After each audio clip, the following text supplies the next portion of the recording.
There's a moment every history enthusiast and every farmer can appreciate.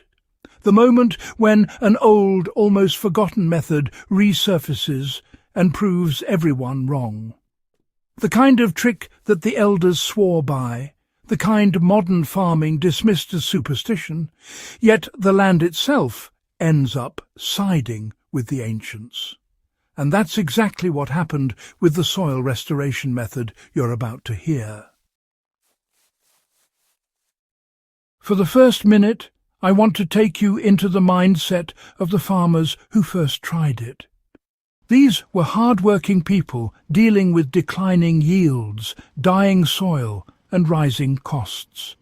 They had tried fertilizers, amendments, and every agricultural trend the internet had to offer.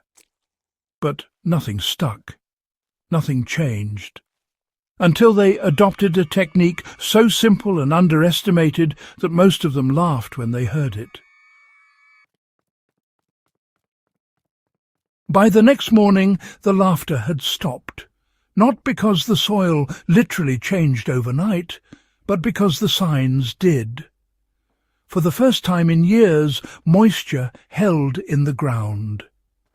Earthworms returned, the dust settled into structure, and a single trick became a turning point. Now let's break down exactly what they did, why it worked, and how you can replicate it wherever you farm, no matter the size of your land or the climate you're battling. The trick begins with feeding the soil instead of treating the crops. Most farmers approach soil management with a crop-first mindset. They add fertilizer because plants need nutrients. They irrigate because plants need water. But the method that shocked these farmers required flipping that logic entirely. Instead of feeding the plants, they fed the soil.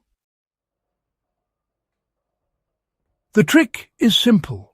A thick layer of carbon-heavy organic matter placed directly on top of the soil to activate microbial recovery. Some used shredded leaves, some used wood chips.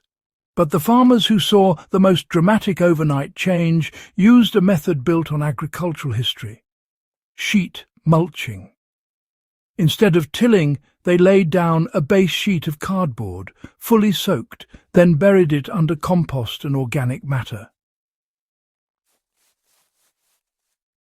The cardboard created a slow breakdown carbon layer that starved weeds, protected the soil, and awakened microbial life.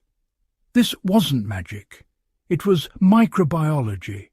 And it's the same approach ancient agricultural systems used through forms of matting, straw layering, and carbon blankets to keep soils alive.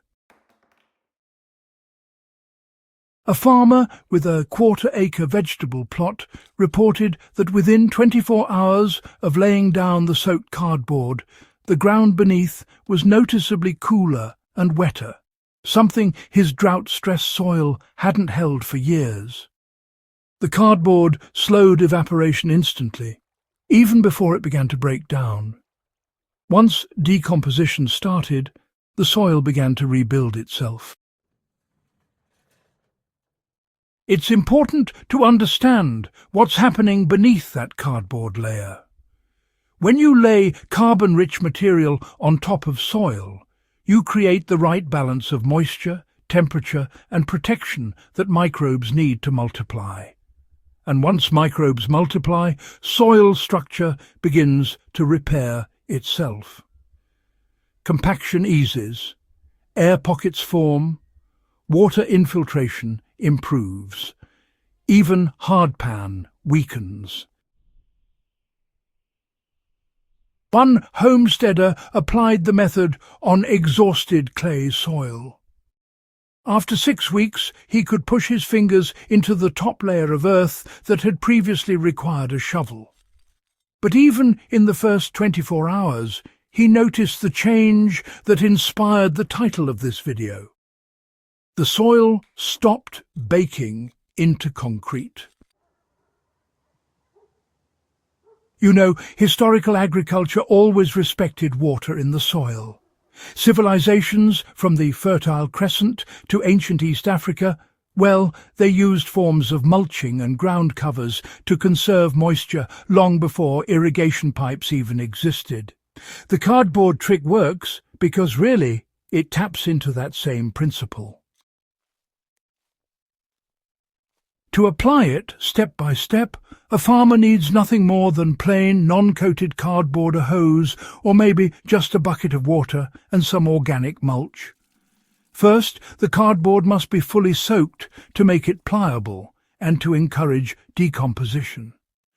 Then it's laid directly on the soil, with the edges overlapping, so weeds cannot find any gaps. After that, compost or manure goes on top, followed by a final layer of straw leaves or grass clippings. Now, a farmer with only a backyard can, apply this in their garden beds. A small-scale farmer might use it between crop rows. And, well, a survivalist can apply it in rough terrain to create instant weed suppression and moisture control. The farmers who witnessed the overnight transformation weren't dealing with a miracle, not at all. They were witnessing natural processes that had been blocked for years by tilling, chemical inputs, and constant soil disturbance. The cardboard, really, gave the land a chance to reset. What seemed too simple turned out to be, honestly, the most natural thing possible. These days, some farmers now apply this method every season. Others use it to rehabilitate dead zones in their fields. One farmer, for example, restored a barren patch behind his barn, an area where chickens had compacted the soil into a lifeless plate. After laying down the soaked cardboard and mulch, he planted beans through small openings. By the end of the season, he harvested both beans and restored soil.